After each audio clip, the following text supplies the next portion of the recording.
So, well, we've had them on the show just last week and they tantalized us with their description of the wonderful ways in which you can prepare the lionfish. And they're here this time to satisfy our cravings here at CTV with cooked, I hope it's cooked, lionfish on hand. All right, so Zamir Rahman, he's a diving instructor and of course of Explorers of the Sea and Risi Sumari Lion's Den Seafood. They've just recently conducted their Lionfish Hunt and they are here to tell us all about it and of course also to feed us. Good morning and welcome. Good morning. All right. So just to backtrack a bit, there is currently a challenge with just for those who probably would have missed the last interview. So the purpose of this was to highlight the challenge that we're having with the population of lionfish. Why is this an issue? All right. The lionfish is an invasive species and it actually originated from the Indo-Pacific region. And it reached the Caribbean and North America due to the aquarium fish trade. Right, because a pretty fish, if you have pictures of it, you would see it's a pretty fish. Beautiful. But it does not have any known predators. So it's on the top of the food chain. It feeds on every other fish within the reef. So your reef is your nesting grounds for like your redfish, your carry, your salmon, and all these other fishes, including parrotfish, which is actually the cleaner of the reef. Right. So it cleans all the algae and more. So when the lionfish now becomes the predator, right? It kills all the rest of fishes. It feeds on everything. The downturn of it is that it destroys your nesting beds. It destroys everything, your hatcheries, everything. And your reefs will die ultimately. But on the economical side of it, you as your fish stocks will deplete, right, over a period of time. And the research will tell you lionfish actually produces about 2 million eggs. 2 million eggs per year. One female. One female. So when you go on a reef and you get like about 20, 30, think about in 1 year how much you're going to have. We, in some areas, we in total, we caught 73 lionfish. 73? 73 of various sizes. I talk about lionfish 14 inches, 15 inches. In 2 days. In 2 days. Well. Only 6 dives. My goodness. Right? On the last dive, we caught like about 40. And with the first dive, we caught 32. So I'm talking about you just drop down in the water and in some areas there's just so much lionfish. In we dived actually in the Charlottesville area and the fishermen in the Charlottesville area, they were so happy to see us there. They were like telling us, all right, this area here has lionfish, this area here has lionfish, so that we are actually helping them. Right? So what we're doing, right, is promoting lionfish, and a lot of people don't know that you can't eat lionfish. Right, it's tasty, it's white, flaky meat. It's high in protein. Yeah, and I heard it's low in mercury as well. Low in mercury, low in all the heavy metals. Yes. So it's actually a good source of food, right? And it tastes good. You can't go wrong with that. So you've made this into a business? Yes, I have. Basically, through Zamir, I learned to dive, and he was actually the one to expose me to actually hunting lionfish last year. And we did a weekend, I believe, in Speyside. And firsthand, we really saw how much lionfish it really had and how little people were actually there helping in the eradication. And after a couple of months of being unemployed, it basically,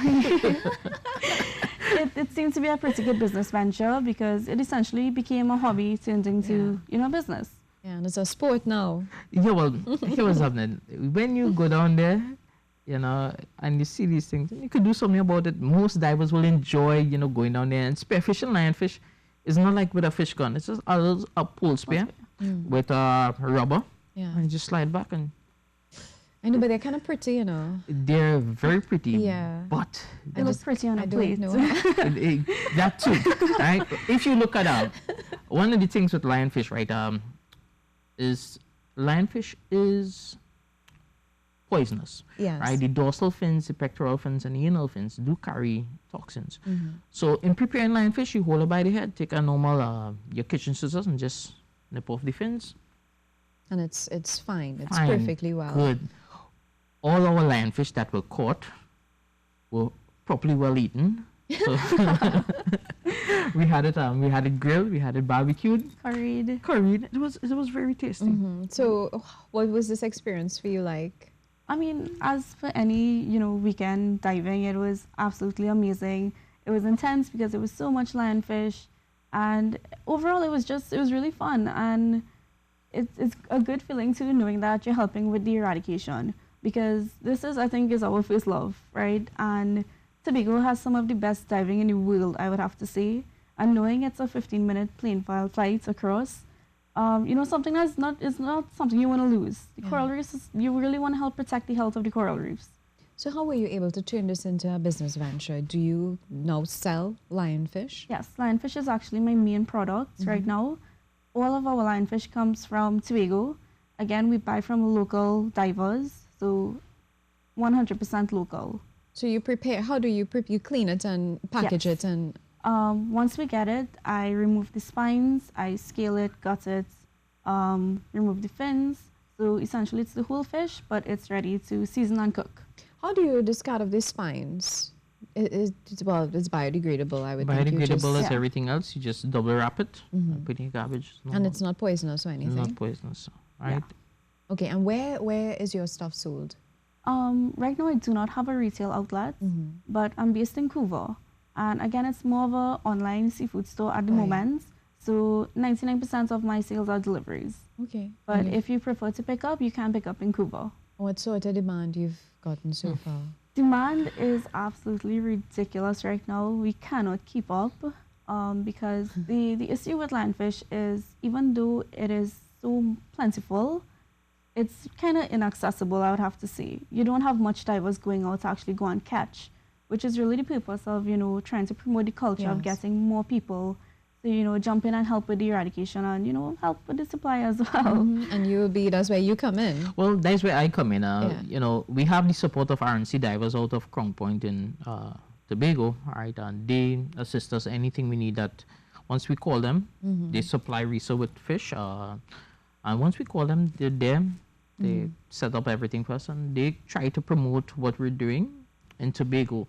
So they will liaise with divers and other shops and promote that, hey, when you go there, if you could get any, bring it in, and they will pay them for it. So in other words, what we're actually doing in the wholesome of it is actually promoting business to everybody.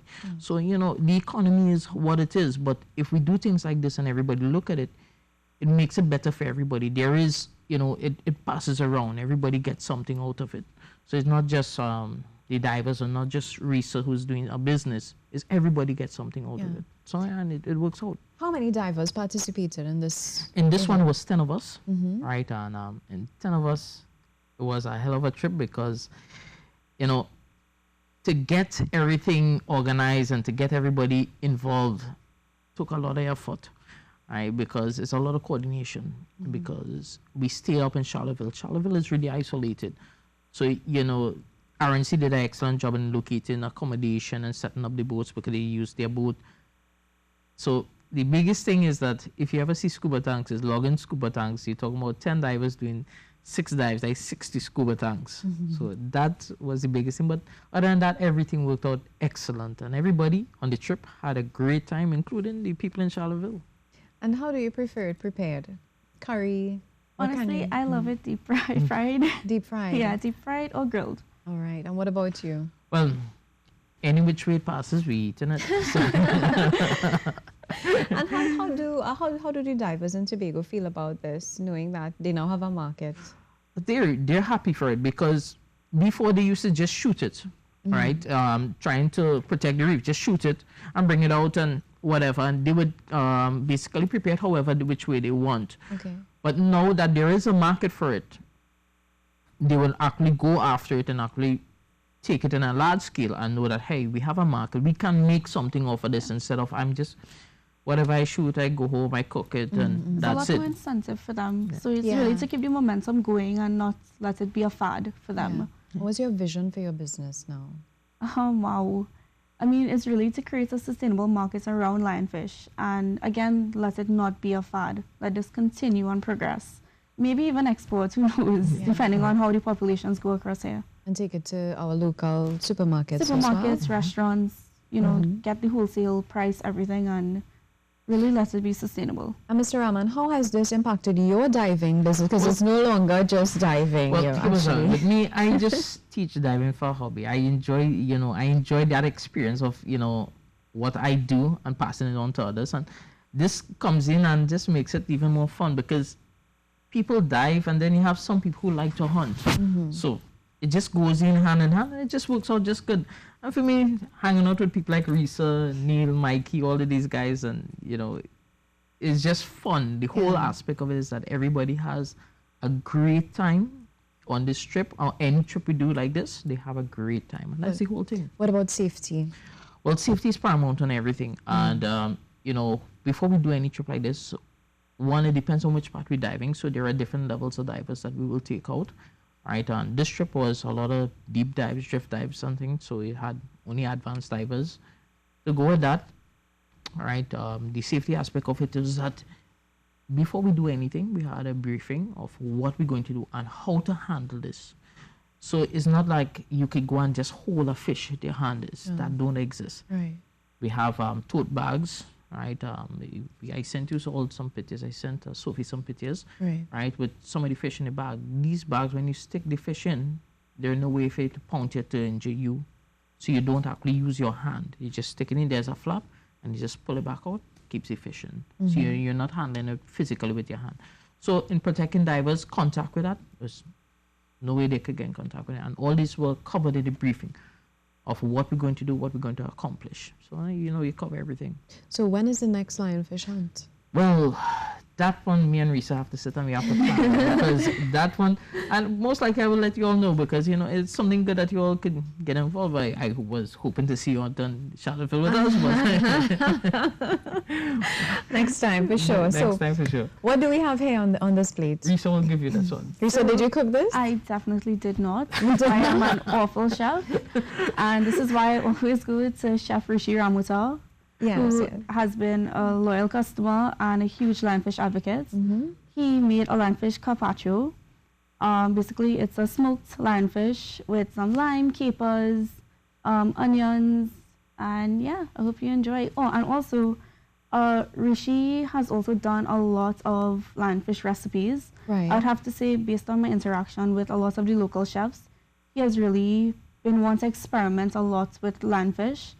So, if people check out his page on YouTube and Facebook, Food with Rishi, they can definitely find a lot of really interesting lionfish recipes to try out.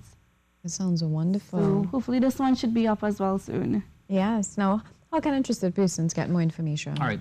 All you need to do, one, you could go on my Facebook page, Explorers of the Deep, and you could message me online or call me at 776-2657, Risa. If you want to get some lionfish to try out, you can check out Lions Den Seafood on Instagram or Facebook, or you can call me at 793-4213. Right, now these things wouldn't have been possible with some key people. Sure. Trinidad and Tobago eco divers, RNC divers out of Tobago, all right, Lions Den Seafood, need to support them. And the people of Trinidad and Tobago need to understand you can't eat this. A lot of people have the idea, oh, lionfish, you can't eat it. Although it's one of the best sources of protein that you can get, and it's low in any heavy metals. Yes. Right, so it's a great source of food. So we're hoping that with this kind of activity, we promote it and we actually do a positive thing to help our ecosystem. Yeah. And one last question for you, Risi. How did it feel to pierce a lionfish? I mean, it's so pretty. It's completely fine because it's a business for me, so I just feel like money.